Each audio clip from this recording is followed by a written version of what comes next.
ओम शांति। 12 जून।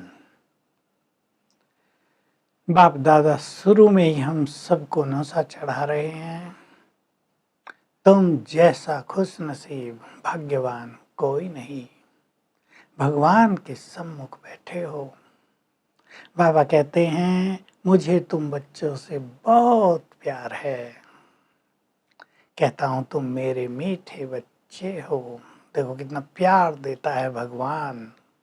हम उसे डरते रहे जन्म जन्म पर वो बहुत प्यार करता है हमें।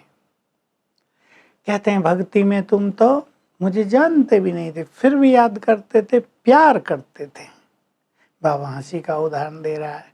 कोई पत्नी अपने पति को बिल्कुल जाने नहीं, परिचय ना हो, देखा ना हो, प्यार कैसे करेगी। लेकिन तुम सब मुझे बहुत प्यार करते थे, बिना देखे बिना जाने। भक्ति में तो कोई मुझे जान ही नहीं सका। किसी को ये पता ही नहीं चला कि भगवान कौन है, वो कब आता है, कहाँ आता है, क्या करता है वो। मैं भारत में आता हूँ, इसलिए भारत में इस शिव जयंती मनाई जाती है। ये भारत बहुत महान देश है, ये बहुत पवित्र तीर्थ है, क्योंकि यहाँ ये भगवान का बर्थ प्लेस है।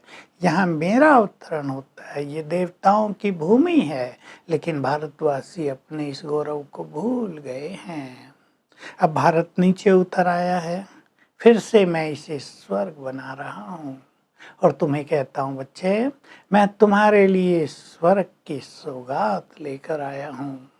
बहुत प्यार देते हैं। बोलो तुम्हें मुझसे क्या चाहिए? एयर कंडीशन की टिकट चाहिए या फर्स्ट क्लास की? एयर कंडीशन की टिकट माना सतयुगी सूर्यवंशी राजाई, फर्स्ट क्लास माना चंद्रवंशी राजाई। फिर कह रहे सेकंड क्लास भी होता है, वो लेने वाले भी आखिर में आके राजाई प्राप्त कर लेते हैं थोड़ी बहुत। थर्ड क्लास की तो बात ही नहीं। तो तुम्हें सूर्यवंशी राजाई प्राप्त करनी है, अपने को लायक बनाना है। तुम लक्ष्मी को या नारायण को वरोगे या राम या सीता को वरोगे। तो बाबा कह रहे सर्वश्रेष्ठ प्राप्ति है सूर्यवंशी राजाई पाना।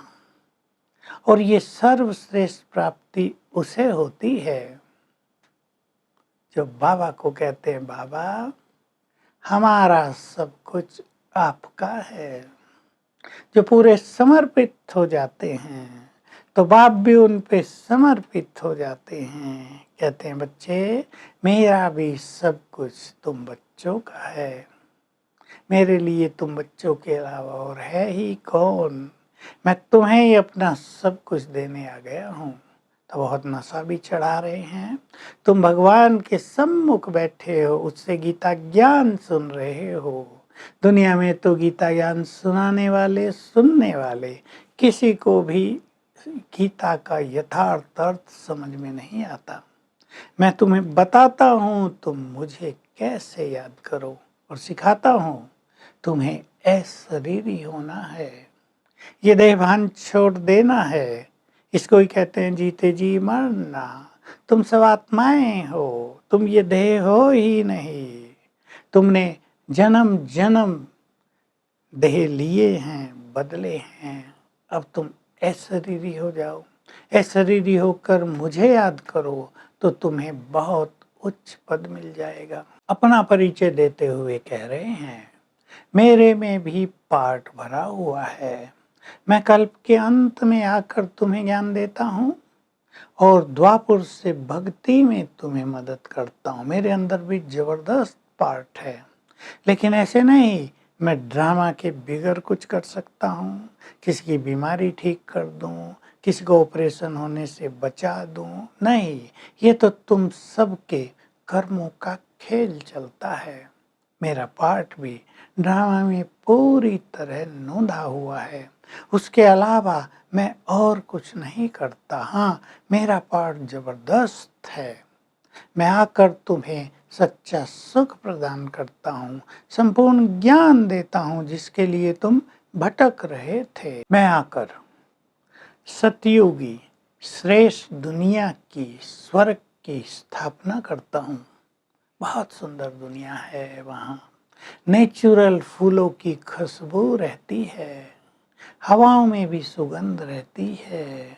वहाँ दुख का नाम निशान नहीं होता है। तुम्हारे पास सब कुछ बहुत सुंदर होता है। कोई मक्खी मच्छर गंध करने वाले पशु पक्षी वहाँ होते ही नहीं। ऐसे स्वर्ग में तुम्हें एयर कंडीशन पद प्राप्त करना है। मामा के थोड़े महावाक्य हैं कि सभी आत्माएं ब्रह्मलोक में रहती हैं, यहाँ आकर अपना अपना पाठ बजाती हैं।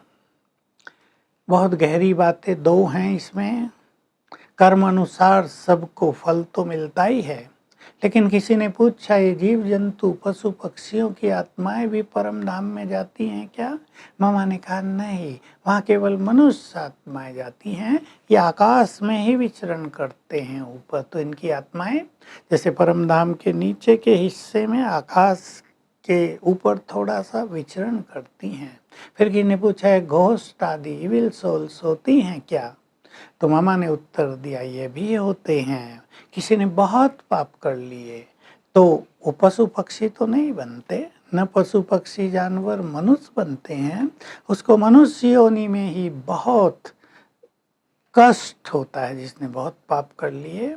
और ये आत्माएं जिन्होंने अति पाप कर लिए, कुछ समय के लिए इन्हें जन्म भी नहीं मिलता, तो किसी के तन में आकर उन्हें कष्ट देते हैं, मारपीट भी करते हैं, बहुत भोगना देते हैं। तो इन सब से बचने का तरीका है हमें श्रेष्ठ कर्म करने हैं, हमें बहुत योग युक्त रहना है, बहुत पवित्र होना है, तो ये आत्माएं हमारे पास आ नहीं सकेंगी। वरदान है सर्व कमजोरियों से मुक्ति पाने वाले, स्वच्छ बनने वाले, सदा स्नेही भाव। जिससे स्नेह होता है उस पर सब कुछ सहज न्योछावर कर दिया जाता है। भगवान से हमारा स्नेह है तो उस पर अपनी कमजोरियां सब कुछ स्वाह कर दो। और प्यार है तो जो वो कहे, जो मर्यादाएं वो सिखाएं, उस पर हम सहज चलने लगते हैं तो हमारी सब कमजोरियां तेजी से नष्ट हो जाती हैं। स्लोगन है निश्चय का फाउंडेशन पक्का है तो संपूर्णता को प्राप्त करना निश्चित है। तो आज का अभ्यास हम करेंगे, अपने श्रेष्ठ भाग्य को स्मृति में रखेंगे। वाह कैसा भाग्य मिला, भगवान सम्मुख, उसके सम्मुख, उसकी पालना में पल रहे हैं। वो खुद कह रहा है मुझे तुम बच्चे बहुत मीठे बहुत प्यारे लगते हो। और आज सारा दिन उससे प्यार भरी रोरियान करेंगे और अशरीरी होने का अभ्यास करते रहेंगे। जितना अशरीरी होंगे बाबा उतना ही प्यारा भी लगेगा, उससे बात करने में भी आनंद आएगा। ओम शांति।